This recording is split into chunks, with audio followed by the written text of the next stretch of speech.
Present middle east మొత్తం మండిపోతోంది. గడిచిన కొన్ని గంటల్లో అమెరికా, ఇజ్రాయెల్లు కలిసి ఇరాన్పై దాడి చేశాయి.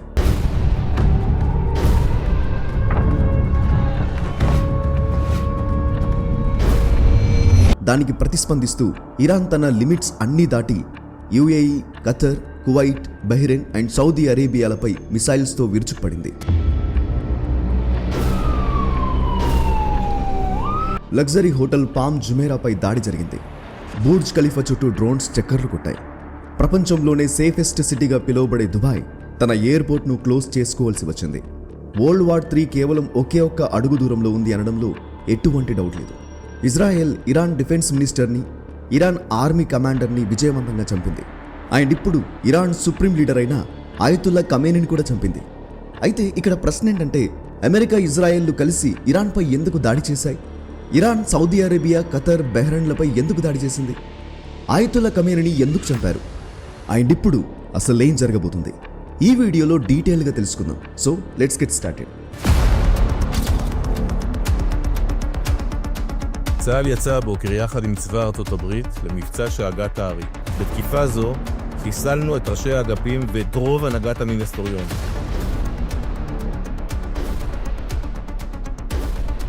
The supreme leader of Iran has been killed. Iranian officials have vowed a crushing response, declaring all US and Israeli assets in the region legitimate targets. Iran, Israel story 2025 మేలో start అయింది. International atomic energy agency Iran దగ్గర 60% enriched uranium ఉన్నట్లు బయటపెట్టింది.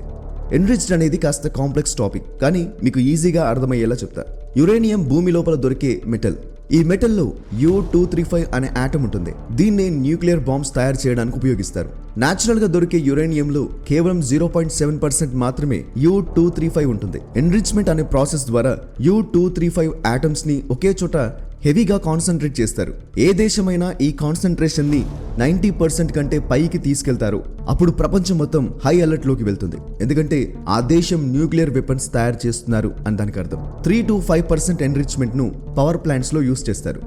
10 to 20% enrichment ను medical purposes కోసం ఉపయోగిస్తారు.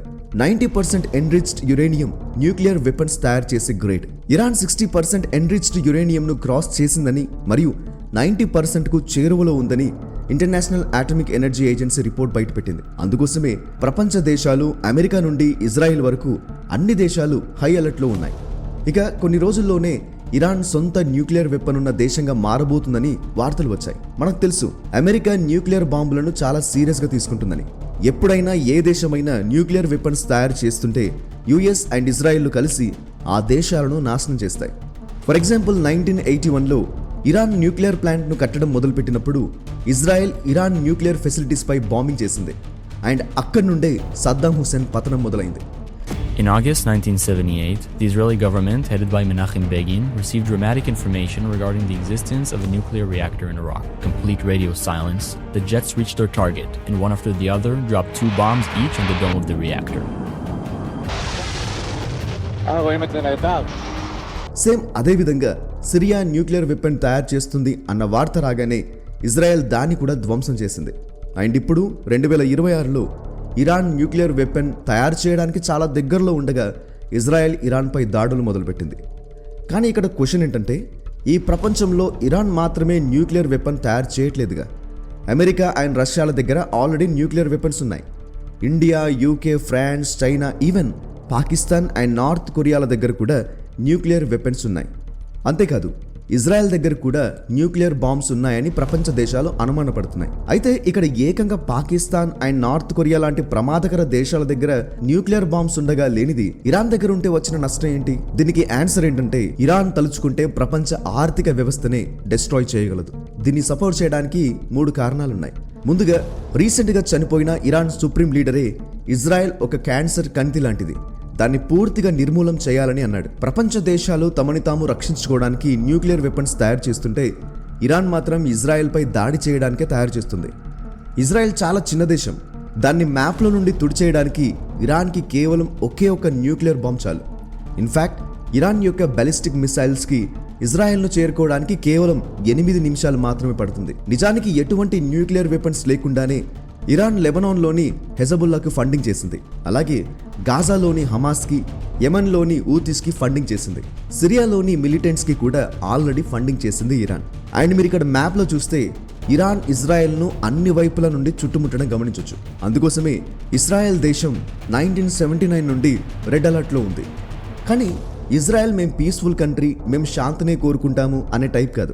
ఎవరైనా తమ దేశంపై దాడి చేయడం వరకు ఎందుకు, ఆ ఆలోచన వచ్చినా అటాక్ చేసి పడేస్తుంది.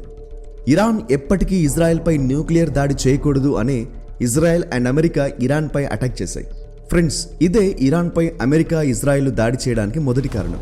కానీ గొడవ ఇరాన్, ఇజ్రాయెల్ల మధ్య ఉన్నప్పుడు అమెరికాకి ఇక్కడ పనేంటి? ఈ మ్యాప్ చూడండి, ఇది strait of Hormuz. Strait of Hormuz అనేది పర్షియన్ గల్ఫ్ను గల్ఫ్ ఆఫ్ ఒమన్కు అలాగే అరేబియన్ సీకు కలిపే ఒక ఇరుకైన సముద్ర మార్గం. ఇది ఇరాన్కు దక్షిణాన, ఒమాన్కు ఉత్తరాన లొకేట్ అయి ఉంటుంది. ప్రపంచంలోనే అత్యధిక ఆయిల్ ట్రేడ్ దీని గుండానే జరుగుతుంది. ప్రతిరోజు ప్రపంచవ్యాప్తంగా ఉపయోగించే 20% ఇంధనం ఈ స్ట్రెయిట్ ఆఫ్ హోర్ముజ్ గుండానే వెళ్తుంది. Oil rich countries like Saudi Arabia, UAE, Iraq and Kuwait వంటి దేశాలు తమ ఆయిల్ను ఈ రూట్ గుండానే ఎక్స్పోర్ట్ చేస్తుంటాయి. ప్రాక్టికల్గా చెప్పాలంటే ఈ రూట్ ప్రపంచానికి లైఫ్ లైన్ లాంటిది. ఒకవేళ ఈ రూట్ని ఇరాన్ గనుక బ్లాక్ చేస్తే ప్రపంచ ఆయిల్ సప్లై ఆగిపోతుంది. దాంతో అన్ని వస్తువుల ధరలు విపరీతంగా పెరిగిపోతాయి. ప్రపంచం ఇన్ఫ్లేషన్ బారిన పడుతుంది. దాంతో ప్రపంచ ఆర్థిక వ్యవస్థ కుప్పకూలుతుంది. ప్రపంచ ఎనర్జీ సిస్టమ్కి ఈ రూట్ హార్ట్ బీట్ లాంటిది. అండ్ ఒకవేళ ఇరాన్ న్యూక్లియర్ పవర్ దేశంగా మారితే స్ట్రెయిట్ ఆఫ్ హార్ముజ్ ఇరాన్ కంట్రోల్లోకి వెళ్ళిపోతుంది. అప్పుడు అమెరికా కూడా ఇరాన్ని ఏం చేయలేదు. ఎందుకంటే అప్పుడు ఇరాన్ తన న్యూక్లియర్ పవర్తో అమెరికాను బ్లాక్మెయిల్ చేయడం మొదలు పెడుతుంది. అమెరికా ఇరాన్ న్యూక్లియర్ ప్రోగ్రామ్ను ఎలాగైనా ఆపాలనుకోవడానికి రీజన్ ఇదే. ఒకవేళ ఇరాన్ సక్సెస్ఫుల్గా న్యూక్లియర్ వెపన్స్ తయారు చేస్తే చుట్టుపక్కల ఉన్న అన్ని మిడిల్ ఈస్ట్ దేశాలు కూడా ఇరాన్ ఎక్కడ తమపై అటాక్ చేస్తుందేమో అని అవి కూడా న్యూక్లియర్ వెపన్స్ తయారు చేయడం మొదలు పెడతాయి. ఇదే అమెరికాను చాలా భయపెడుతోంది. సౌదీ అరేబియా యొక్క prince already Iran nuclear bomb తయారు చేస్తే మేము కూడా చేస్తామని చెప్పాడు. Are you concerned, though, Iran gets a nuclear weapon, about them getting a nuclear weapon? Country use a nuclear weapon, that means they are having a war with the rest of the world. If they get one, will you? If they get one, we have to get one. ఈసారి Iran dangerous టెరిటరీలోకి enter అయింది. Iran UAE, Qatar, Kuwait, Bahrain and Saudi అరేబియాలపై attack చేసింది. ఈ attacks కేవలం ఈ దేశాల్లో ఉన్న అమెరికన్ మిలిటరీ సైట్స్ పై మాత్రమే జరగలేదు. ఈ అటాక్స్ అక్కడి సామాన్య ప్రజలుండే ఏరియాస్ పై కూడా జరిగింది. సో ప్రెసెంట్ మిడిల్ ఈస్ట్ దేశాలన్నీ రెడ్ అలర్ట్లో ఉన్నాయి.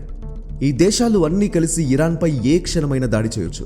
ఈ టైంలో గనక రష్యా, చైనాలు ఈ సీన్లోకి ఎంటర్ అయితే అది తప్పకుండా 3వ ప్రపంచ యుద్ధానికి దారితీస్తుంది. కానీ అలా జరగకూడదని కోరుకుందాం. ఎందుకంటే యుద్ధం ఈ ప్రపంచానికి మంచిది కాదు. ముఖ్యంగా న్యూక్లియర్ యుద్ధం అనేది ఓ పీడకల లాంటిది. అది మనం బ్రతికుండగా జరగకూడదని కోరుకుందాం. సో ఫ్రెండ్స్, ఇది ప్రస్తుతం జరుగుతున్న ఇరాన్ ఇజ్రాయెల్ కాన్ఫ్లిక్ట్. ఈ ఇన్ఫర్మేషన్ మీకు వాల్యుబుల్గా అనిపిస్తే తప్పకుండా లైక్ చేయండి. అలాగే థర్డ్ వరల్డ్ వార్ జరిగితే మన దేశం ఎవరి సైడ్ ఉంటుంది అని మీకు అనిపిస్తుందో కింద కామెంట్ చేసి మాతో షేర్ చేసుకోండి.